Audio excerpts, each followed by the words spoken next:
Player homes. They've been an important concept to video games since some of the first RPG games that had an open world concept. They are a place for your character to rest their head, and more importantly, a place to store things and have specific abilities that you can't do as easily in the open world. For Skyrim, that is storage, weapon displays, and our all-important crafting abilities. In the world of Skyrim, you can craft weapons, alchemy, potions, enchant things, make food, a bunch of different things that you can do, craft, and create. Today, we're going to tier list all of the homes in Skyrim, including the ones that were added on with Anniversary Edition, and figure out where on a tier list we would put all of these, starting from S tier, going all the way down to F tier. So what I mean by Skyrim homes, these are houses that you either purchase or earn through questing, whatever it is, but they are standalone dwellings that the Dragonborn themselves owns. They're not shared living spaces, Mages College and Winterhold. I'm not talking about the Thieves Guild area, the Dark Brotherhood, all that stuff. These are purely standalone dwellings that the Dragonborn becomes the sole owner of. I'm also not talking about actual mods. So any homes that we see in this tier list are either going to be vanilla or added through a DLC or some other upgrade, such as the Anniversary Edition. But those are the homes that we're talking about in the tier list today. If you guys are new to the channel, make sure you guys hit that subscribe button. If you have comments or concerns on what I did or what choices I made tier-wise, you have two options. Hit down in the comments below and tell me how I was wrong, or B, join the live streams the next time I do a tier list similar to this, one that's more like what we're doing today with the houses. So speaking of which, our first home that we're going to talk about, ladies and gentlemen, is Breezehome.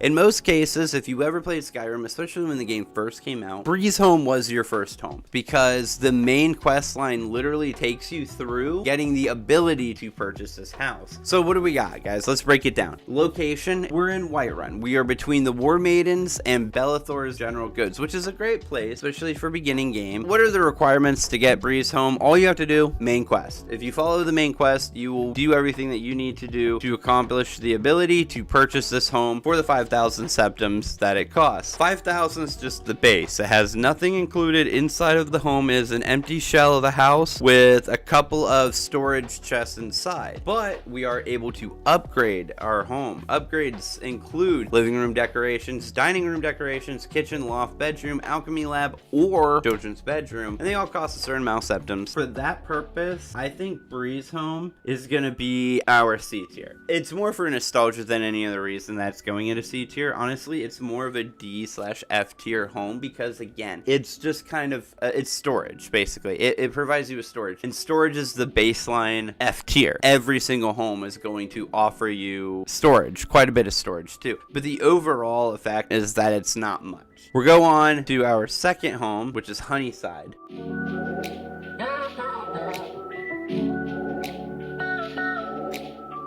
Honeyside was kind of awesome in a lot of ways. It's near most of the shops and points of interest. It's for 8,000 septums. It requires you to complete the skooma trade and various side quests to get the town to like you. It has several upgrades, as you can see over here: your porch, your kitchen, your bedroom, garden, alchemy lab, and then you can get an enchanting room or child's room, one or the other. So features: its entrance to both Riften and Skyrim directly. It has a water dock. It's one of the few homes that you're going to be on the water. And then it has beautiful surroundings, has a really good view of Skyrim itself. External porch. It's one of the few places where you can very safely just hang out as a character out in Skyrim itself. Downfalls, again, one, size, two, crafting abilities. Yes, we're close to being able to smith and stuff like that. Honeyside is going to be B tier. In a lot of cases, it's probably going to be your second house. Cost wise, it's only 8,000 plus another like 2,000 to upgrade everything, and you could have a children's room instead of the enchanting room, so we're going to throw that in the B tier. Our next home is Vlindrel Hall.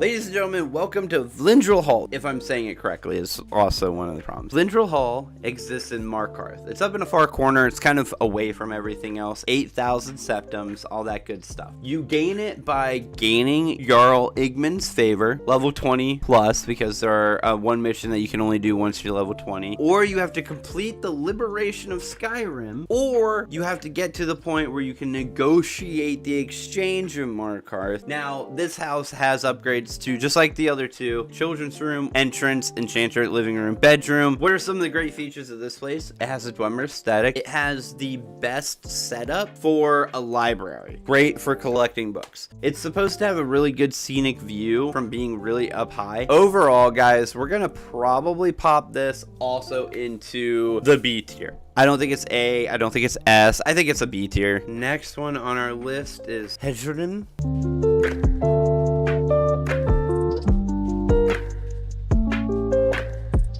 Hjerim, you know, it's in the fancy district of Windhelm, costs 12,000 septums. Requirements suck, I'm not gonna lie. It's one of the worst ones that you have to go and get. So in order to get it, unfortunately, Hjerim loses a lot of points because of the fact that you have to do blood on the ice as a requirement. And I like the concept, the idea of you are going to purchase a home that was originally like a crime scene is cool. That's a great concept. The problem is that blood on the ice is, in my opinion, from personal experience, one of the buggiest quests in Skyrim to this day. The steward of Windhelm, he can bug out, and the dialogue options that you actually need to be able to complete the quest can break, which literally happened to me while I was trying to unlock this place. Even though I did everything correctly, I followed the blood, I found the house, blah blah blah blah blah.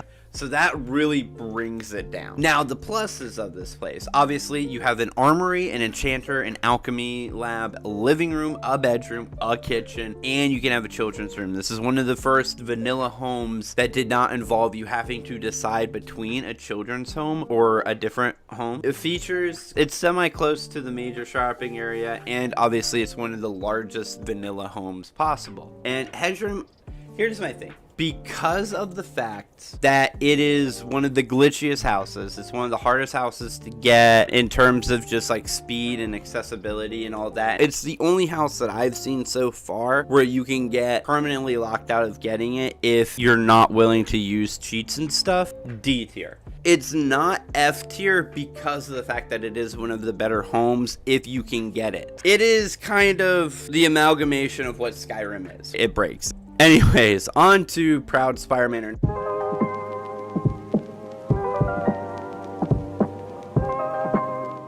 Actually, the most difficult part about getting Proudspire Manor is the fact that it costs so much. This is the most expensive house in the entire game. You will not pay more money for any other home than this one. All right, so Proudspire Manor, located in the heart of Solitude. It is right next to the Blue Palace. You can get there in like 2 seconds. Cost 25,000 septums. You could buy Honeyside and Breezehome and fully upgrade them for less than what it costs just to acquire this home. The upgrades themselves are pretty pricey too, ranging between 500 gold for just a patio set, all the way to 3,000 gold for your children's room. You have a kitchen, enchanter, alchemy lab, living room, and bedroom furnishings, all that stuff you can purchase. Adds up to another 14,000 septums on top of it, so altogether it's gonna be 39,000 septums to get a fully functioning house. But it's not hard to get. There's only 2 quests that you really have to do. The Man Who Cried Wolf, which is going and clearing out that cave. And then you have the other quest, which is Elisif's Tribute. And that one's basically just taking something somewhere, leaving it, coming back, telling her, hey, I did it, you know. Features: high scale living. You are living in the most expensive hold, and you're living in the most expensive neighborhood. It's a big fancy house. That's your second feature. It does have a back patio, so it's not a bad place to live. Looks smaller than it actually is on the inside. It's got multiple floors, has multiple entrances, which is really nice too. It's Solitude, so you have more vendors. For us, I think Proudspire is going to be the first A of the vanilla homes, and honestly, it's probably going to be the only A of the vanilla homes. Severin Manor is going to be number 6.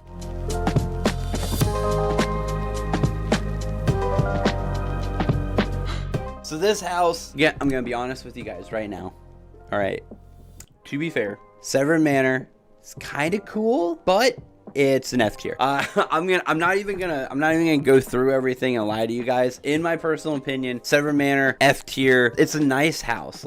Don't get me wrong, but it sucks. to get. There's a few things. One, there's a whole quest that you have to do, Served Cold, where I believe the Severin's like literally just like die or whatnot. Don't quote me on that. I can't actually remember what the quest is about because it's been so long since I did it, because it's in the Dragonborn DLC area. So where location, Raven Rock. It is free, which is a plus. It has 0 upgrades because everything's already in it. The features, it's the only location that you can own on Solstheim. I think the reason that it's D tier is because there's no setup for it. There's nothing for it really. I feel like it was like their way of just being like, how are we gonna get people a home in Raven Rock? And this is the best that they came up with. Severin Manor, we're gonna throw F tier. D tier, D tier. We're gonna throw it in D tier. It's not Hjerim where there's literally a murder scene inside your house, but it's not a good location. I don't like the architecture style, which is just a personal thing for me. There's a whole mission you have to do. People have to die in order for you to get it. It's nice for those who want to stay on Solstheim, then you need a base of operations.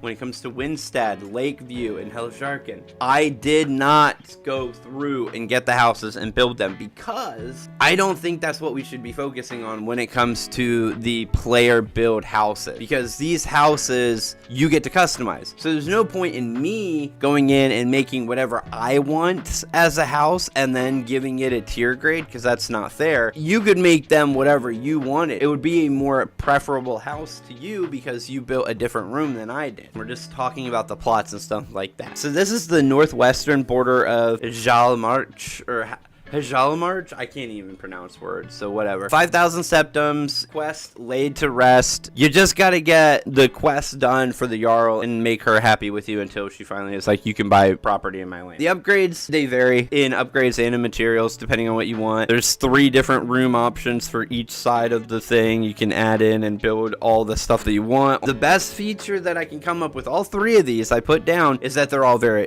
customizable. Can either be built or pay a steward to decorate. Right? So you can either do it yourself or you can have someone else make it look the way that you want to. I think those are pluses, that you can have everything customized. I think that it's awesome that you can take some of your followers and have them look after the house instead, so you have a easier time remembering where that person is. I think that is a awesome like little extra cheat to the game too with these guys. It's a huge place, so you can get up to 7 people living in one house. I think we're going to go B on this one because of the land. Nice view, you have your fishery, it's snowy as hell. And I personally don't like the cold. I'm one person that's like, do I really want to deal with all the cold all the time? I think it's B tier. Some assembly required, I think, is both a plus and a negative. I think it neutralizes, right? That argument right there is going to be the same for the next 2. So we're just going to go and look at their land, right? That's all we're going to do with them.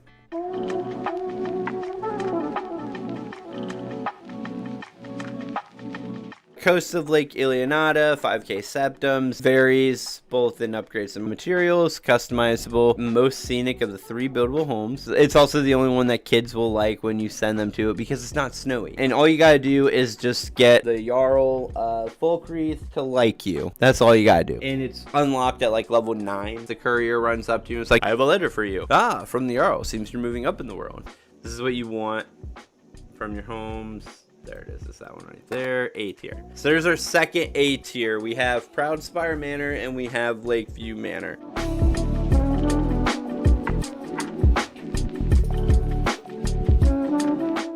I can already tell you guys, it's B tier. It's the same as Windstad Manor for the most part. It's right on the edge of Dawnstar and like Whiterun.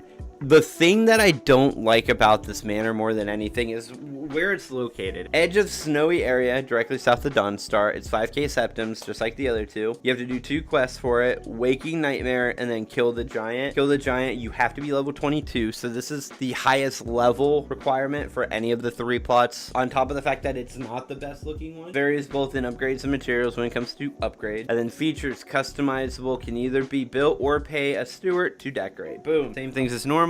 You can go almost the same distance in any direction and you'll end up at a capital city, which is pretty awesome. You don't get that very often. But overall, it's not much different than Windstad, besides the fishery part. So this one is going to B tier also.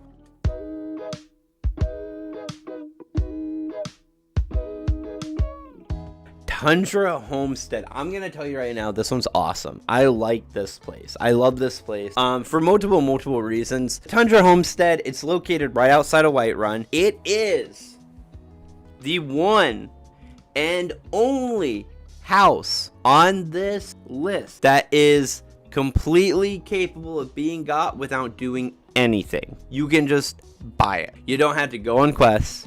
You don't have to gain favors. You got money. They got a place. Boom, swap. Big plus on my side. No upgrades. It doesn't need any. There's nothing that it's missing. Armory with specific trophy locations for items is pretty dope. And there's a few that have this. It has all the crafting stations and it has some farmland. Tundra Homestead. I think we're going to go A tier. There's an argument for S tier, but I think we're going to go A tier for it because of the fact that half of the amenities are free. You don't have to buy the house in order to take advantage of them. For instance, the plot of land for you to farm on, those are accessible whether you own the place or not. You can still do that. All of the smithing stuff, the tanning, the grindstone, the workbench, and the smelter is already available without you having to purchase the place. So I think that's what's going to make it an A tier instead of S tier. Throw you into A tier.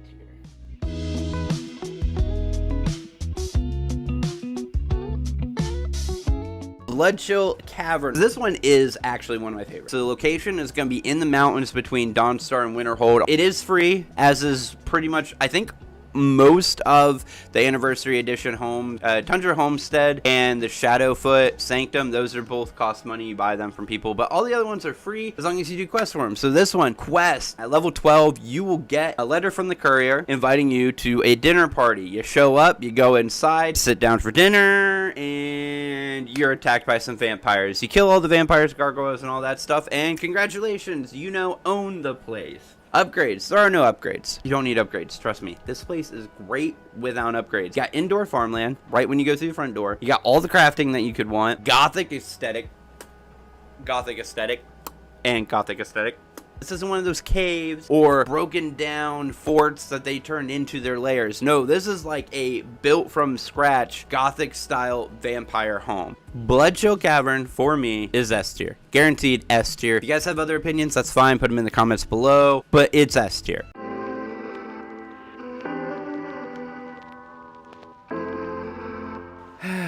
Okay, so in order to get to Dead Man's Dread, first you have to find the book in the Winking Skeever that gives you the quest for the Restless. Then you have to go to Orphan's Tier, which is all the way up north, all the way over to the left, basically, past Solitude and everything. It's out of the way. On top of that, you have to go on a boat, and you have to go to the island that Dead Man's Dread's on. Then you have to go into a cave, fight a bunch of people, and then you go into the boat. So you have 3 load screens that you have to go through before you're actually in this house. It is free. You cannot sail this boat. So what's the upgrades? There's no upgrades. Features, all crafting but smelting. There's no smelter on the boat. They didn't even put the little smelting pot, I guess. It is a pirate ship in a cave. It's a plus minus. Dead Man's Dread is kind of the low bar of the AE. It does feature a lot of things that you want in a home. Dead Man's Dread, final one, why? So, Dead Man's Dread made its own tier. It is a Y tier. Why? Why does this exist? The coolest parts about having this home don't actually exist with it. You have all this living space for having a crew, and it goes to waste. You can't gain a crew. It gives you the ability to fast travel from inside the ship as if you're sailing somewhere, but you don't actually sail anywhere. It's a pirate ship, and you can't sail it. You can't have a crew on it. Nothing about being a pirate is involved with owning this pirate ship.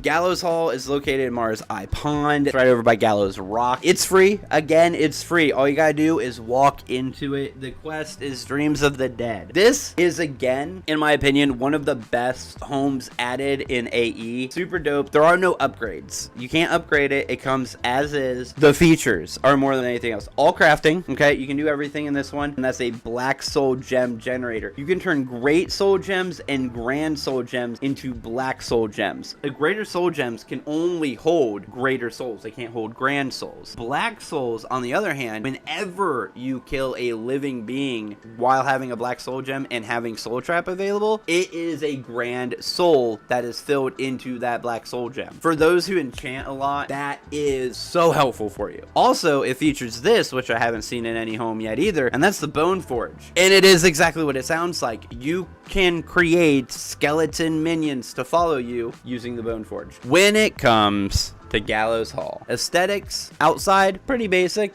pretty unassuming. Inside, pretty cool, definitely awesome. It comes with a Bone Forge and a black soul gem generator. How do you say anything but S tier? S tier 100%. Throw it up on the board. Goldenhills Plantation.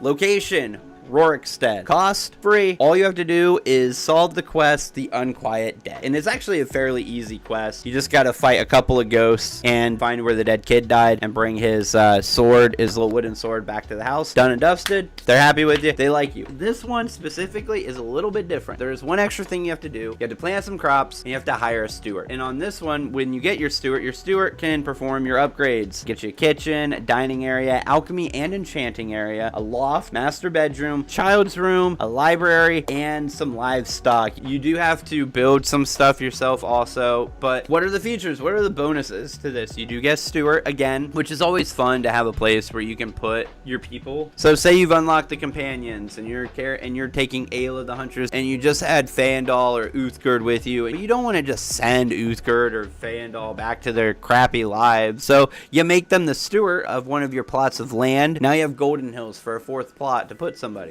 Maybe you want to help Fandal actually pick up Camilla. Instead of helping him, you don't. You help Sven. You take Sven as your follower, and then you make Sven live all the way out in Rorikstead. So Fandal has full access, and there's no one for him to compete with. There you go. There you go, Fandal. Anyways, it's got a great location. It's in Rorikstead. It's a large farmland. So if you're someone who's going to be a merchant, you can grow all the potion ingredients right on land. You can make tons of potions. Think that Goldenhills is an A tier. All right, is it S tier? No, because it doesn't have like this super unique fact about it. Yes, it has more farmland than anywhere else, but it doesn't have anything new about it other than the fact that you can get farmhands to kind of walk around and pretend like they're playing them. But overall, it's an A. It's definitely one of the ones that you kind of want to get, right? It's definitely one of the ones that you want to get. Hendraheim.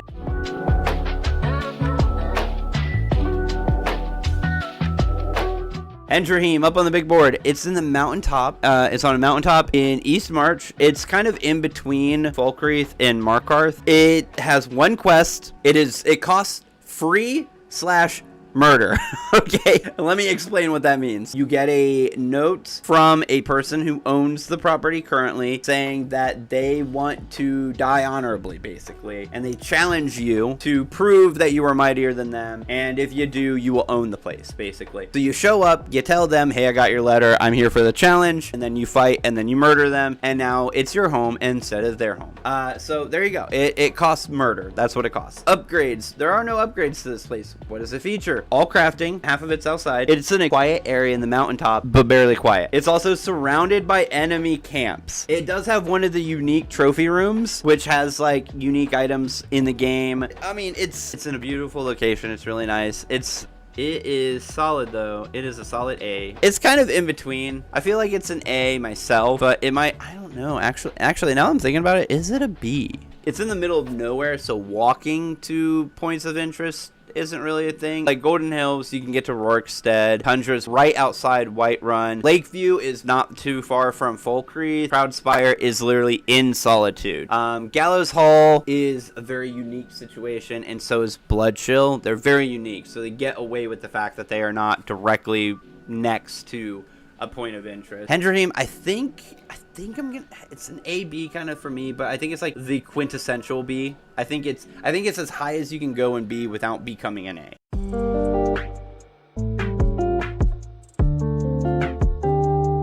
Myrwatch. It's just east of Morthal. Very easy to walk to Morthal from here and vice versa. It is free. Its only requirement, light the eye thing on the ground on fire. That's what you gotta do. Upgrades. Has no upgrades. Doesn't need any upgrades. It's the easiest to obtain. It has all the crafting, including staff charger. It has a unique trophy area, just like some of the other ones. It has a great aesthetic. And the part that I didn't add on here that I forgot to put on here is that the room that you're gonna do all your crafting and stuff in is through a portal. So you portal to all your crafting stuff. You're in an area all to itself. It's an A tier. I don't think it's S tier. All right, there isn't something super unique about Myrwatch. It is nice. I'm actually gonna move it over here. It's the top of the A tiers, right? I just think it doesn't have that extra little bit of push that would make it S tier like you get from Gallows Hall and from Bloodchill. But it is A tier because it does have everything you want in it, and I think it deserves the A tier.